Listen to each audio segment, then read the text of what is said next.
আসসালামু আলাইকুম ও রাহমাতুল্লাহ। নির্ধারিত সময়ে মৃত্যুর দূত হামলে পড়ে। এই পৃথিবীতে কেউ স্থায়ী নয়। আল্লাহ তাআলা পবিত্র কোরআনে ইরশাদ করেন, প্রত্যেক প্রাণীকেই মৃত্যুর স্বাদ গ্রহণ করতে হবে, আর কিয়ামতের দিন তোমাদের পরিপূর্ণ প্রতিদান দেওয়া হবে। তারপর যাকে জাহান্নাম থেকে দূরে রাখা হবে এবং জান্নাতে প্রবেশ করানো হবে, সেই সফল কাম। আর পার্থিব জীবন ধোঁকার বস্তু ছাড়া কিছুই নয়। সূরা আলে ইমরান আয়াত 185। অন্য আয়াতে আল্লাহ তাআলা ইরশাদ করেন, প্রত্যেককে মৃত্যুর স্বাদ আস্বাদন করতে হবে। আমি তোমাদের মন্দ ও ভালো দ্বারা পরীক্ষা করে থাকি এবং তোমরা আমার কাছেই প্রত্যাবর্তিত হবে। সূরা আম্বিয়া আয়াত 35। আল্লাহ তাআলা আরও বলেন, তোমরা যেখানেই থাকো না কেন, মৃত্যু কিন্তু তোমাদেরকে পাকড়াও করবেই। যদি তোমরা সুদৃঢ় দুর্গের ভেতরেও অবস্থান করো তবুও। সূরা নিসা আয়াত 78।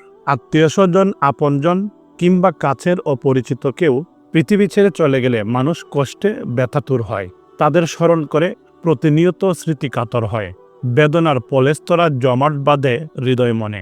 এই বেদনা ও স্মৃতিকাতরতা থেকে জন্ম নেয় যদি সম্ভব হয় তাদের জন্য কিছু করার ইচ্ছাও প্রবল হয়। কিন্তু মৃতদের জন্য কি করা যায়? ইসলামী শরিয়া মৃতদের স্মরণে সুন্দর ও সঠিক দিক নির্দেশনা দিয়েছে। এই জন্য নির্দিষ্ট কোনো সময়, দিবস বা তারিখের অপেক্ষা করতে হয় না, বা বাধ্যবাধকতাও নেই। কোনো অনুষ্ঠান ও সেমিনার, সিম্পোজিয়ামেরও প্রয়োজন নেই। আজকের এই ভিডিওতে আমরা জানব শরিয়া মোতাবেক মৃতদের কিভাবে স্মরণ করা যায়। তাই ভিডিওটি শেষ পর্যন্ত দেখুন। আশা করি এ সম্পর্কে আমাদের সমাজে যেসব রীতিনীতি আছে তা কোরআন ও হাদিসের আলোকে মিলিয়ে দেখলেই আমরা বুঝতে পারবো যে আমরা ঠিক আছি নাকি ভুল। তো চলুন ভিডিওটি শুরু করা যাক। নাম্বার 1, ভালো কাজের আলোচনা। আব্দুল্লাহ ইবনে ওমর রাদিয়াল্লাহু আনহু থেকে বর্ণিত, রাসূল সাল্লাল্লাহু আলাইহি ওয়াসাল্লাম বলেছেন, তোমরা তোমাদের মৃত ব্যক্তিদের ভালো কাজগুলোর আলোচনা করো এবং মন্দ কাজের আলোচনা থেকে বিরত থাকো। আবু দাউদ হাদিস নম্বর 4900। এই হাদিসের আলোকে আমরা জানতে পারলাম মৃত ব্যক্তির ভালো কাজের আলোচনা করতে হবে এবং এ থেকে আমাদের শিক্ষা নিতে হবে। আর মন্দ কাজগুলো নিয়ে আলোচনা সমালোচনা করা যাবে না। নাম্বার 2, তাদের জন্য দোয়া মাগফিরাত করা। এ প্রসঙ্গে পবিত্র কোরআনে আল্লাহর নবী ইব্রাহিম আলাইহিস সালামের যে দোয়া বর্ণিত হয়েছে, হে আমার প্রতিপালক, যেদিন হিসাব প্রতিষ্ঠিত হবে সেদিন আমাকে, আমার পিতামাতা ও সব ঈমানদারকে ক্ষমা করুন। সূরা ইব্রাহিম আয়াত 41। অন্য আয়াতে নূহ আলাইহিস সালামের যে দোয়া বর্ণিত হয়েছে, হে আমার প্রতিপালক, আমাকে ক্ষমা করে দিন এবং আমার পিতামাতাকেও এবং যে ঈমান অবস্থায় আমার ঘরে প্রবেশ করেছে আর সমস্ত মুমিন পুরুষ ও মুমিন নারীকেও। সূরা নূহ আয়াত 28।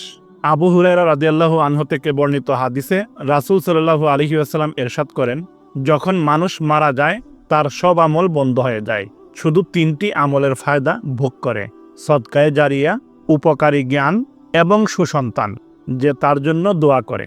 সহিহ মুসলিম হাদিস নম্বর 1631। অতএব হাদিসের আলোকে আরেকটি দিক নির্দেশনা হলো মৃত ব্যক্তির জন্য দোয়া ও মাগফিরাত কামনা করা। এক্ষেত্রে সবচাইতে উত্তম হলো 5 ওয়াক্ত সালাত শেষে এবং তাহাজ্জুদের সময় দুহাত তুলে আল্লাহর কাছে ক্ষমা ও মাগফিরাত কামনা করা। কিন্তু আমাদের সমাজের বাস্তব চিত্র হলো ভিন্ন। নামাজ কালামের খবর নাই। বাবা মা, দাদা দাদি, নানা নানি সহ সমস্ত আত্মীয় স্বজন যারা মারা গিয়েছেন তাদের আত্মার মাগফিরাত কামনা করতে টাকা দিয়ে লোক ভাড়া করা হয়। কিন্তু তা না করে নামাজ পড়ে আল্লাহর কাছে নিজেই দোয়া করা কতই না উত্তম। নাম্বার 3, তাদের সওয়াবের উদ্দেশ্যে দান সদকা করা। আব্দুল্লাহ ইবনে আব্বাস রাদিয়াল্লাহু আনহু থেকে বর্ণিত, সাদ ইবনে উবাদা রাদিয়াল্লাহু আনহু এর অনুপস্থিতিতে তার মা ইন্তেকাল করেন। তিনি রাসূল সাল্লাল্লাহু আলাইহি ওয়াসাল্লামকে জিজ্ঞাসা করেন, আমার অনুপস্থিতিতে আমার মা মারা গিয়েছেন, আমি যদি তার পক্ষ থেকে সদকা করি তবে কি তার কোনো উপকারে আসবে? তিনি বললেন, হ্যাঁ। সাদ রাদিয়াল্লাহু আনহু বলেন, আমি আপনাকে সাক্ষী রেখে বলছি, আমার মিখরাফ নামক বাগানটি আমার মায়ের জন্য সদকা করে দিলাম। সহিহ বুখারী হাদিস নম্বর 2756।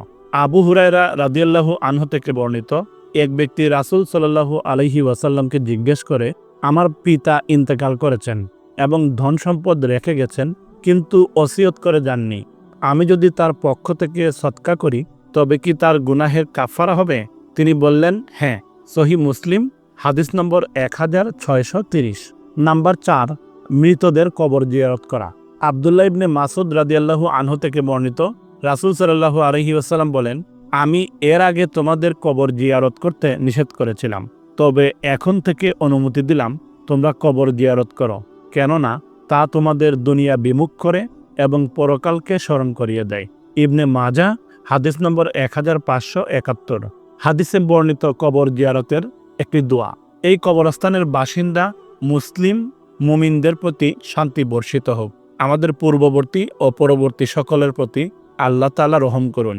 ইনশাআল্লাহ আমরাও আপনাদের সাথে মিলিত হব। সহিহ মুসলিম হাদিস নম্বর 974।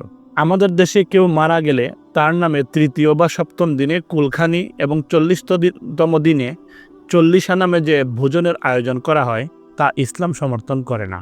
তবে কেউ যদি মৃত ব্যক্তির কাছে সওয়াব পৌঁছানোর নিয়তে গরিব দুঃখী ও অসহায়দের খাবার খাওয়ায় তাহলে সেটা বৈধ, এবং এক্ষেত্রে নির্দিষ্ট করে কোনো দিন তারিখ ঠিক করার প্রয়োজন নেই।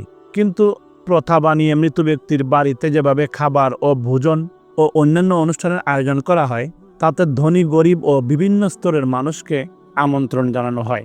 অর্থ সংকট সহ নানাবিধ অসুবিধা থাকলেও সামাজিক প্রথার কারণে এক প্রকার বাধ্য হয়ে অনেকে এমনটি করেন, কিন্তু এই ধরনের কাজ সম্পূর্ণ অনুচিত ও পরিত্যাজ্য। ইসলামী শরীয়তে কুরআন হাদিস ও আল্লাহর রাসূল সাল্লাল্লাহু আলাইহি ওয়াসাল্লামের সাহাবাদের জীবন চরিত্রে এমন কোনো কাজ প্রমাণিত নয়, তাই এটি ইসলাম বহির্ভূত। উপরন্তু অনেকের জন্য এটি ভীষণ কষ্টসাধ্য। অনেক সময় দেখা যায় লোক সমাগমের আধিক্য দেখানোর জন্য প্রতিযোগিতামূলক ভোজনের আয়োজন করা হয়। এই ধরনের আয়োজনের খাবার খেতে আল্লাহর রাসূল সাল্লাল্লাহু আলাইহি ওয়াসাল্লাম নিষেধ করেছেন। আব্দুল্লাহ ইবনে আব্বাস রাদিয়াল্লাহু আনহু বলেন, রাসূল সাল্লাল্লাহু আলাইহি ওয়াসাল্লাম 2 প্রতিদ্বন্দ্বী অহংকারীর খাবার গ্রহণ করতে নিষেধ করেছেন। আবু দাউদ হাদিস নম্বর 3754। ইসলামের সৌন্দর্য তো এখানেই যে কারো মৃত্যুর পর মৃতের পরিবারের পক্ষ থেকে খাওয়া তো দূরের কথা, উল্টো 3 দিন মৃতের শোকাহত পরিবারের জন্য খাবার আয়োজন করার নির্দেশ করেছে ইসলাম। আবু দাউদ হাদিস নম্বর 3134। কিন্তু পরিতাপের বিষয় হলো আমাদের সমাজে কুলখানি, 40 ইত্যাদি নামে উল্টো তাদের উপর খরচের বোঝা চাপিয়ে দেওয়া হয়। সমাজের নামে খাবার ও ভোজনের আয়োজন করতে স্নায়ুভাবে তাদের বাধ্য করা হয়। হাদিসে জারির ইবনে আব্দুল্লাহ রাদিয়াল্লাহু আনহু বলেন, আমরা রাসূল সাল্লাল্লাহু আলাইহি ওয়াসাল্লামের যুগে মৃত ব্যক্তির বাড়ির আনুষ্ঠানিকতা ও খাদ্য আয়োজনকে শরীয়ত নিষিদ্ধ মাতম বলে গণ্য করতাম। মুসনাদে আহমদ হাদিস নম্বর 6866। ইবনে মাজাহ হাদিস নম্বর 1612। অতএব মৃতের বাড়িতে শুধু খাবারের আয়োজন ও ভোজন পর্ব নয়, বরং তাদের সহযোগিতায় এগিয়ে আসা, তাদের জন্য সাহায্যের হাত বাড়িয়ে দেওয়া একজন মুমিনের কাজ। তাই সাধ্য মোতাবেক মৃতের পরিবারকে সহযোগিতা করা ও মৃতের সওয়াবের জন্য কিছু আমল ও কাজ করা অপরিহার্য। প্রথা সর্বস্ব আয়োজন এবং অপচয় থেকে বেঁচে থাকাও ইসলামে কাম্য। মহান আল্লাহ তাআলা আমাদেরকে উত্তম কাজে অংশগ্রহণ করার তৌফিক দান করুন। আমিন।